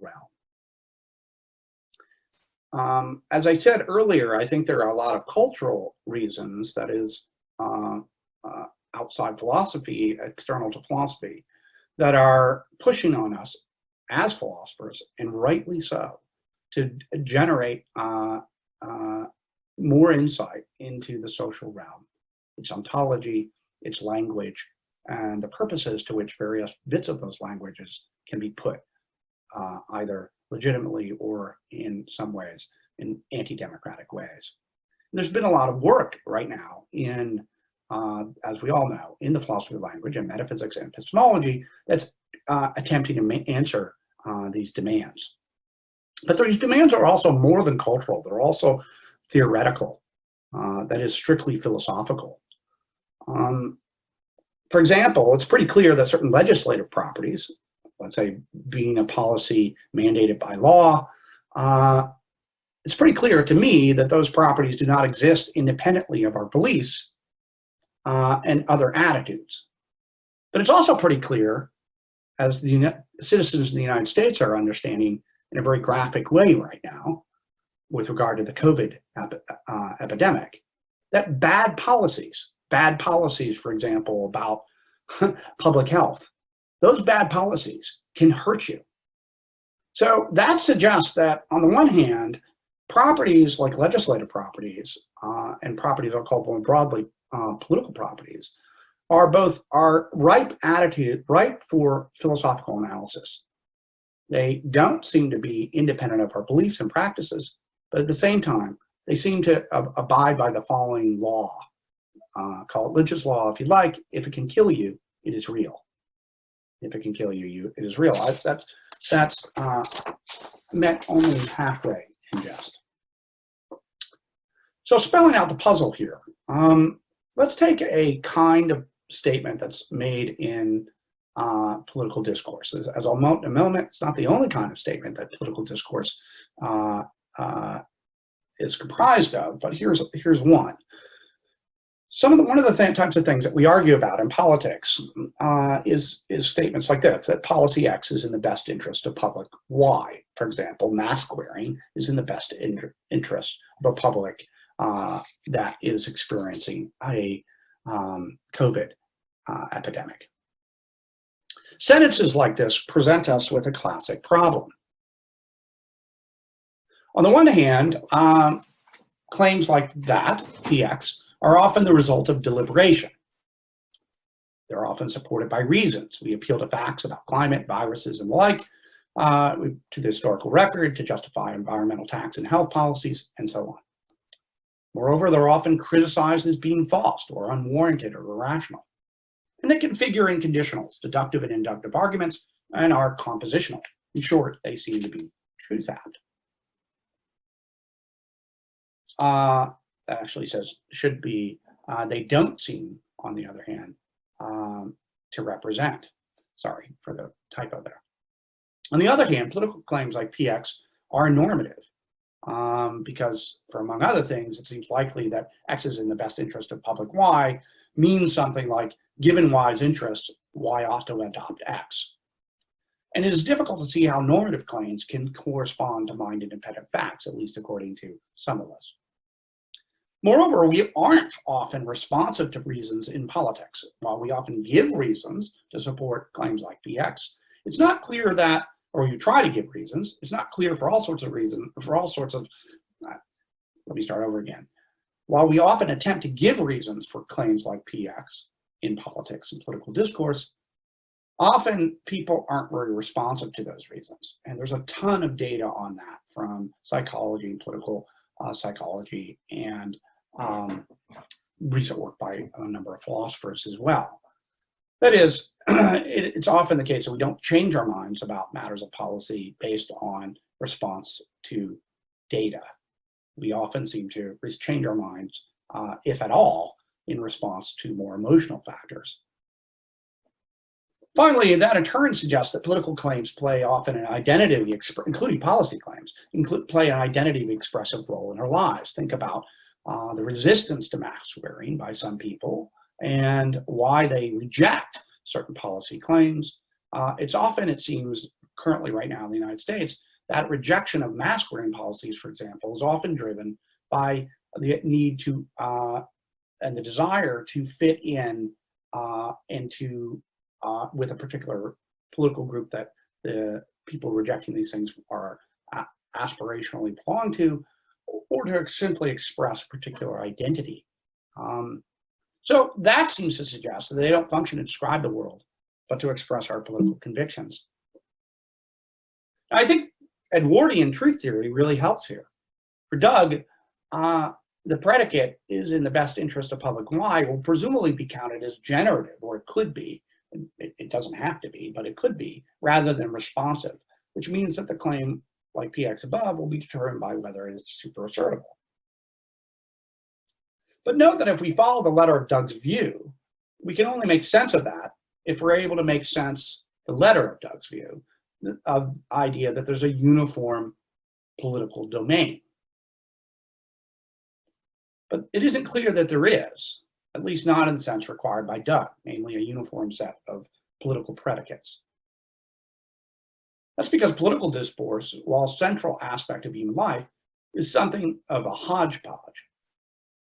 So political discourse, I think, let me just slow down a minute. Political discourse is really interesting because it is our life, all of our human relations are shot through with politics. How shot through with politics sort of depends on the person, depends on the moment in time historically, and depends on grand philosophical claims that you may or may not endorse. But clearly, political discourse is something that is involved in a lot of our aspects of our lives. But it is something that's a hodgepodge. It can consist of these policy claims like the ones I just talked about.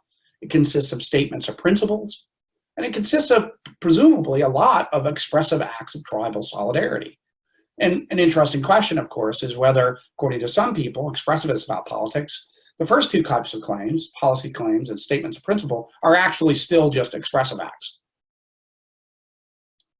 Now, I don't think that's true, but I think it is important that we realize the political domain is comprised of a variety of radically different things. So, in other words, political discourse is complex in a way that suggests we should be leery, I think, of treating the phrase as anything other than heuristic. But luckily for Doug, and as I've already shown above, this is something that is perfectly possible to do. We simply need to take the claims we make in political discourse, loosely understood, and evaluate them in smaller batches, leaving open the possibility that some of them may be true in one way, some of them true in another way, and some, sadly, not in the game of truth and falsity at all. That's what I think the Edwardian can do for us. And once again, I applaud Doug on this magnificent new book, and I look forward to his responses. Thank you.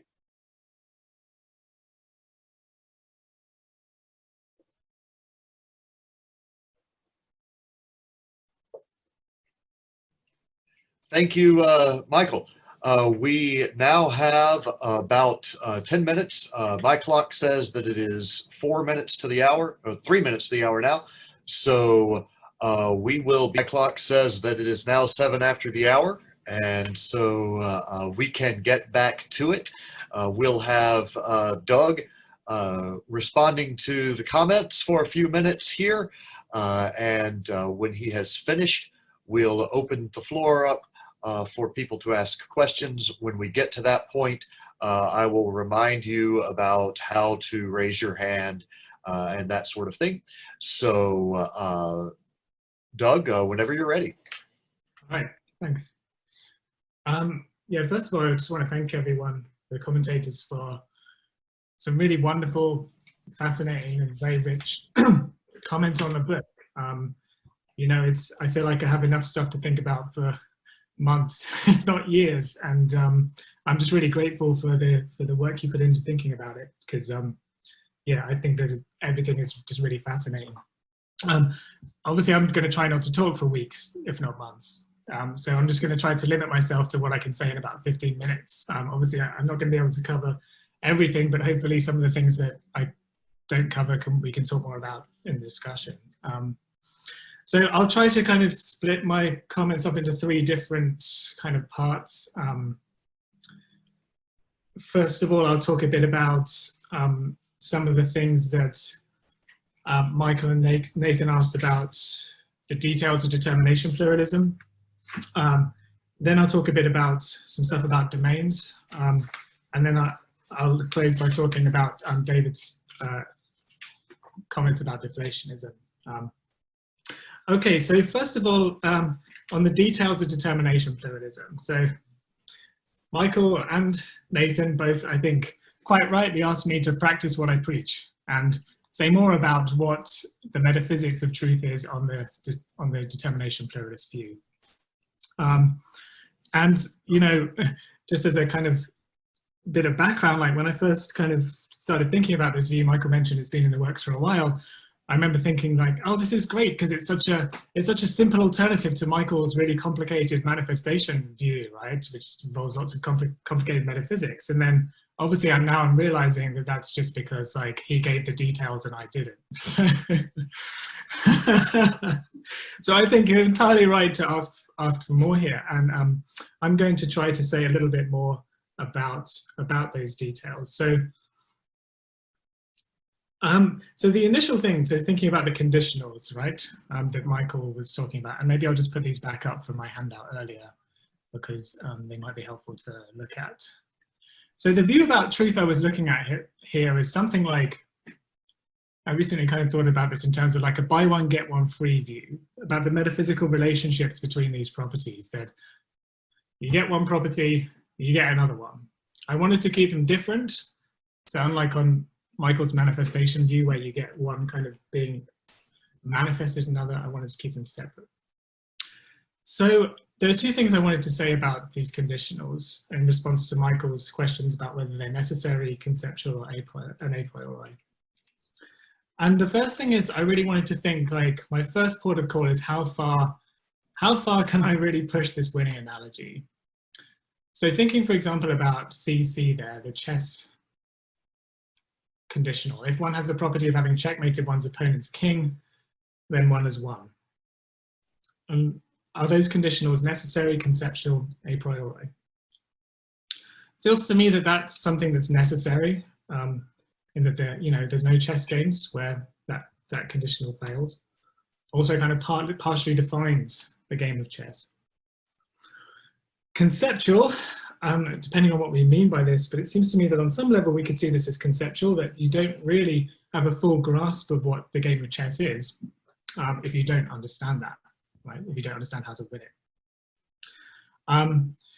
Whether they're a priori, yeah, I think as Michael pointed out, there's kind of tricky notions about what it means for something to be a priori. So I'm not entirely sure, but in terms of the notion of self-evident, I think obviously they're not self-evident, kind of like if you don't know anything about chess, it won't make any sense. But if you have some grasp of what chess is, then it seems to me that they'll follow quite quickly from that.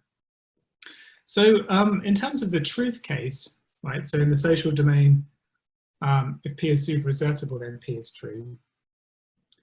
Okay, so I think I'm going to want to say something similar, that they're necessary and that they won't have any exceptions, and they'll partially define what it is to be in that domain, right? What the relationship between truth and that domain. So truth being superassertability will be partially what defines the social domain. Conceptual in that arguably one doesn't fully grasp the nature of the social domain unless you grasp this. And this I think is more controversial because it seems that we can reasonably disagree about, how to interpret different domains without one of us misunderstanding the nature of that domain. But let me just try to put some flesh on that. So I was thinking about the kinds of things that Rawls says when he talks about constructivism in ethics, and he talks about decision procedures. And he kind of says something like, if you go through your construction procedure and you've got the outcomes of that procedure, then there's no further question of whether or not the outcome of your procedure hits a reality beyond that. And one way to interpret that is to say, well, look, in Rawls's case, if you do your decision procedure and you get to your outcomes and then you're asking, oh, but is the outcome true? Does it represent reality? You're kind of misunderstanding the nature of the practice. So I wonder if you could say something similar here, that when we fully understand a practice, that part of fully understanding a linguistic practice is understanding, what the standard of correctness is for it. And that once we understand what that correct standard of correctness is, perhaps that does become part of what it is to understand the practice. And in terms of the a priori issue, again, I guess, still not sure about the notion of how to understand a priori here, but again, the self-evident issue might be that once you've got a good level of understanding, or once we've kind of settled the issue about what the nature of this domain fully is, perhaps we could kind of get to that point where it might be pretty obvious. The second, so let me just, I'll keep them up for a second. The second thing that I would think about is something that I can't claim to be my idea. It's more something that Nikolai Peterson has recently kind of developed, where he kind of takes quite seriously the stuff about what I say about something being true in virtue of being superassertable, and kind of thinks that we could perhaps understand that in terms of some notion of grounding. Perhaps a notion of metaphysical grounding.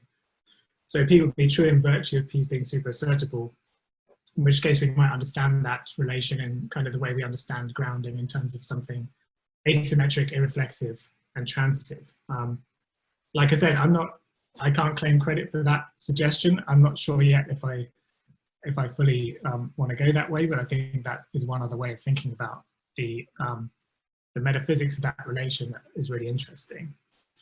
All right, let me take this off the screen now. Okay, so onto the issue of what truth itself is. So both Nathan and Michael kind of wondered about this idea that, you know, how can truth be neither sparse nor abundant, right? And they're right that I'm kind of hamstrung by the structure of my view to make sense of this, because I need truth to be pretty general. So it needs to apply in both generative and responsive domains. But if truth itself is abundant or sparse, then it can't. It also has a problem that, you know, when I talk about this in the book, like if you try to define truth in terms of it being sparse, for example, then you actually end up defining it as being abundant. So it's almost not sure, I'm almost not clear to, it's not clear to me whether it's neither or whether it's both. It's kind of a puzzling thing. So I do think, I do have some other things to say later in the book about the metaphysics of that property. For example, I show that it's something that you can consider to be an extrinsic non-relational property on the determination pluralist view. So I do say other metaphysical things about it, but I think that, yeah, it's hard to say that it's sparse or abundant.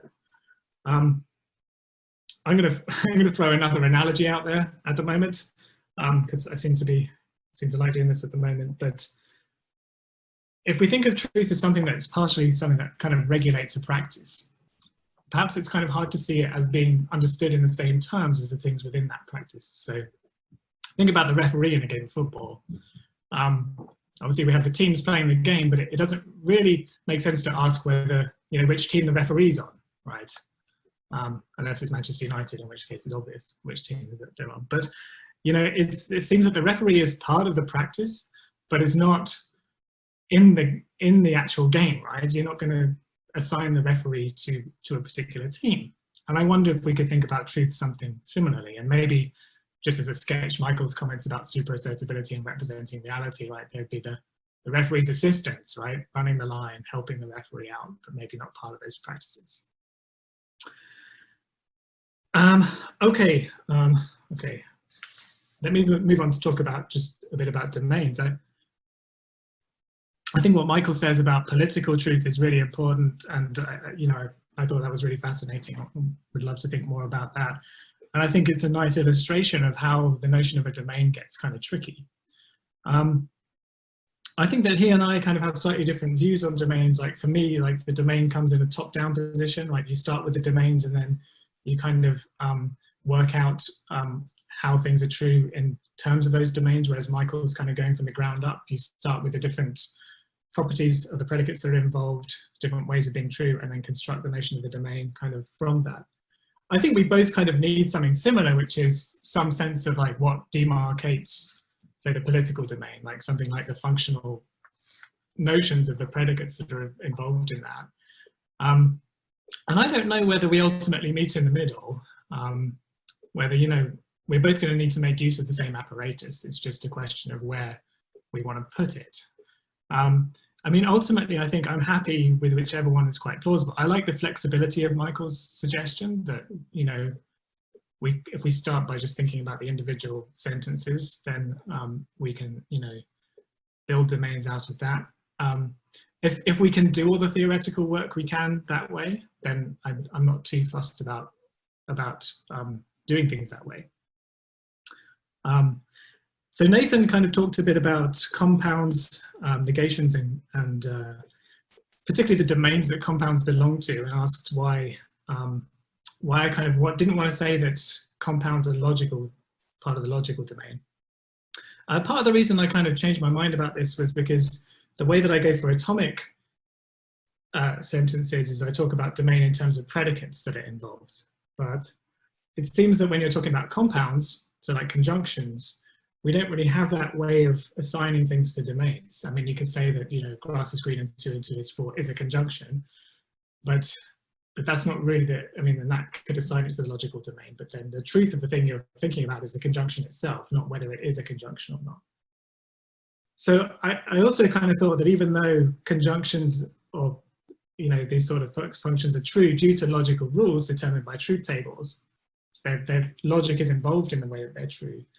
But it also seemed weird to me to say that they're logical truths in the way that, say, you know, maybe the law of non-contradiction might be. So that was one reason why I kind of wanted to move in that direction. I think what Nathan says about negations is really interesting. I think it connects to the issue of truth attributions, where you have, like, you know, the sentence grass is green is true, like what domain does that belong to?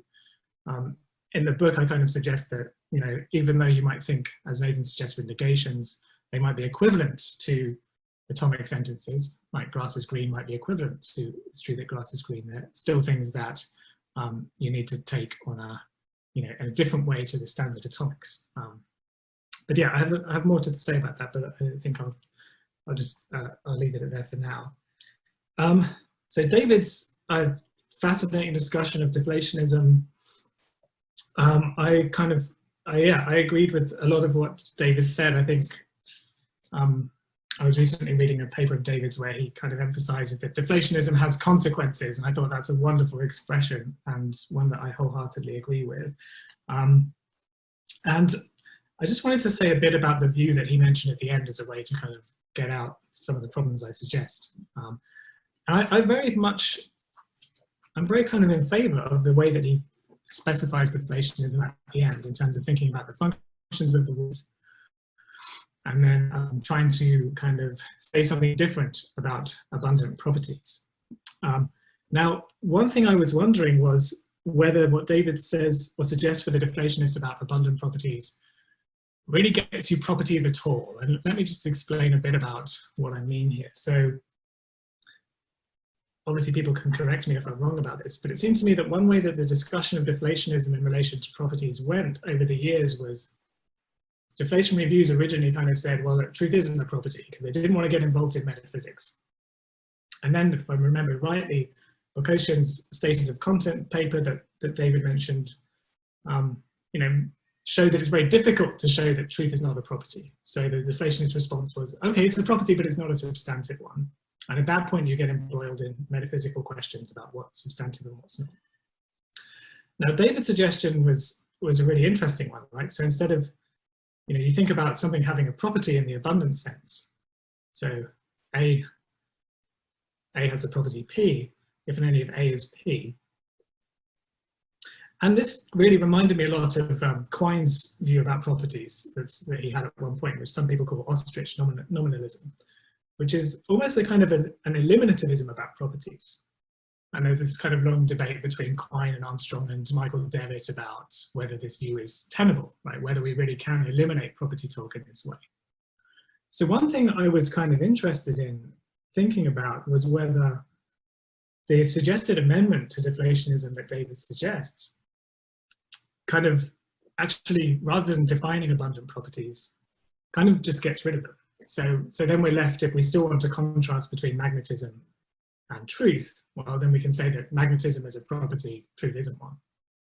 Because we can eliminate the talk of properties when we talk about truth, whereas maybe we can't do that in the case of magnetism. I think that, you know, again, I think that seems to me to be like something quite in tune with the general deflationary approach, right? That we don't want to really get embroiled in any metaphysical discussions about truth because we're really focusing on the function that the word has. But then I wonder if we get caught back where we were prior to Bokoshin and we can just run that whole cycle again, and whether we end up with a position that's kind of as sustainable as the deflationists might want it to be. So I thought that, you know, there's obviously David said a lot more stuff as well that I thought was really fascinating, and yeah, but that was just kind of one thought that I had about that amendment at the end. But thank you to everyone for everything that you said, and I've only touched upon it, but I hope that goes some way to setting things up for discussion.